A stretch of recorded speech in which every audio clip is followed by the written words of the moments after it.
ODI তো আমরা জানি যে আমাদের কোয়ালিফিকেশন জন্য আমরা ওই জায়গাটায় আমরা বিন্দুমাত্র ছাড় দিতে রাজি না। আমরা এখন যে জায়গাটাতে আছি, আমরা যদি নিরাপদ জায়গায় থাকতাম সেখানে হয়তো আমরা সেটা করতে পারতাম, কিন্তু আমরা সেই জায়গাটায় নেই বলে এই সিদ্ধান্তটা নেওয়া। It's not about franchise cricket. যে কোনো ক্রিকেট যেটা যেটা খেললে আমাদের খেলাতে লাভ হবে, সেটা ইংলিশ কাউন্টি হতে পারে, সেটা যদি সাউথ আফ্রিকা কেউ একটা ক্লাব ক্রিকেট খেলতে পারে আমাদের, কিংবা অস্ট্রেলিয়াতেও আমরা আলাপ আলোচনা করছি, ওদের ওদের যদি ক্লাব ক্রিকেটে আমাদের ইয়াং প্লেয়াররা খেলতে পারে, এই এক্সপোজারগুলি খুব জরুরি। কিন্তু আমরা এটা আমরা সবাই জানি যে আমাদের ঘরোয়া ক্রিকেটে আমরা অনেক কিছু আমাদের খেলোয়াড়দেরকে দিতে পারি না, অনেক এনভায়রনমেন্ট দিতে পারি না, অনেক কম্পিটিটিভ দিতে পারি না আমরা, যেটা বিদেশে অ্যাভেলেবল। আমরা যদি আফগানিস্তানের কথা বলি, আফগানিস্তান দলই তৈরি হয়েছে ওইভাবে। সো আমার মানে এই সুযোগগুলি আমাদের নেওয়া উচিত, এর মধ্যে দিয়ে আমাদের খেলোয়াড়রা আরও পরিণত হবে। আমি যদি রিশাদের এক্সাম্পল দিই, রিশাদ এখন যে অস্ট্রেলিয়াতে আছে, ও যে লাইফ এখন লিড করছে, এই লাইফটা এখানে কোনোভাবেই ও লিড করতে পারবে না। ওর যে এক্সপিরিয়েন্স হচ্ছে শুধু খেলার মাঠে না, খেলার মাঠের বাইরে, এটা একটা ট্রিমেন্ডাস এক্সপিরিয়েন্স হচ্ছে ওর, ওর সাথে যোগাযোগ হচ্ছে। সে কারণে আমি জানি যে ও এই মুহূর্তে ওর লাইফস্টাইলটা কেমন, এবং এই অভিজ্ঞতাগুলো খুব দরকার। এই অভিজ্ঞতাগুলো আমাদের খেলাদেরকে আরও পরিণত করবে, যার মধ্যে দিয়ে আমরা আরো বেটার পারফরমেন্স পাবো জাতীয় দলে ও যখন খেলতে আসবে। হ্যাঁ, ক্রেডিট নেওয়ার ব্যাপার না, আমাদের আমাদের কাজ হচ্ছে, আমি বলি আমরা খুব রিস্কি একটা ডিসিশন নিয়েছিলাম। আমরা যখন ইউএইতে গিয়ে ইউএই দলের বিরুদ্ধে সিরিজটা হেরেছিলাম, ওই সময় আমরা কিন্তু মুস্তাফিজকে ছেড়ে দিয়েছিলাম আইপিএলের জন্য। ওই আইপিএলে মুস্তাফিজের পারফরমেন্সের পরে যে বিশাল পরিবর্তন এসেছিল মুস্তাফিজের মধ্যে, সেটার ফল কিন্তু আমরা পরে পেয়েছি। ইট ইস ট্রু, আমরা রিস্ক নিয়েছিলাম এবং ইউএইর সাথে আমরা সিরিজ হেরেছিলাম, টি-20 সিরিজ হেরেছিলাম, তাই না?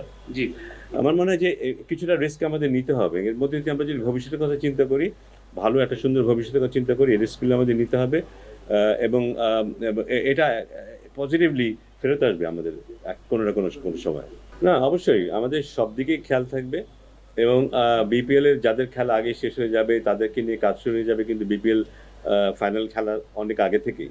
আমরা হয়তো দেখবো যে হ্যাঁ, যারা কোয়ালিফাই করেনি টপ 4-এ, তাদের মধ্যে কেউ কেউ আছে যারা জাতীয় দলের প্রবল খেলোয়াড়, তাদেরকে নিয়ে আমরা কাজ করা শুরু করে দেবো। এবং বিপিএল শেষ হওয়ার পরপরই কিন্তু ছোট্ট করে ঘরের মাটিতেই কিছু ট্রেনিং প্রোগ্রাম হবে 2-3 দিনের জন্য, কারণ সময় খুব কম, এবং দল খুব সম্ভবত, আমি যদি ভুল না করে থাকি, এখনো চূড়ান্ত সিদ্ধান্তটি হয়নি, সবকিছু হয়নি, বাট হয়তো দল 28 তারিখে চলে যাবে বেঙ্গালুরুতে। ওখানে আমরা দুটো প্র্যাকটিস ম্যাচ খেলছি বিশ্বকাপের ইমিডিয়েট আগের, একটা নামিবিয়ার সাথে এবং একটা আফগানিস্তানের সাথে। সো বেঙ্গালুরুতে আমরা 28 তারিখে চলে যাব আইসিসির মূল পিরিয়ড শুরু হওয়ার আগে।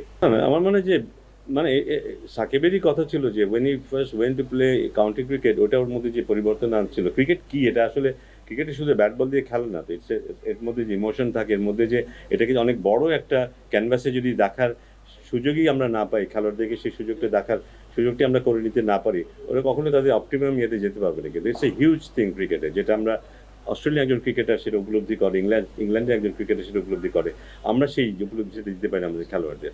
সো আমার মানে যে এগুলো ট্রিমেন্ডাস এক্সপিরিয়েন্স, এর মধ্যে দিয়ে যে ভিশনটা হয় সেটা অনেক বড় জায়গা জুড়ে হয়, এবং খেলোয়াড়রা নিজেদেরকে সেভাবে মূল্যায়ন করতে পারে।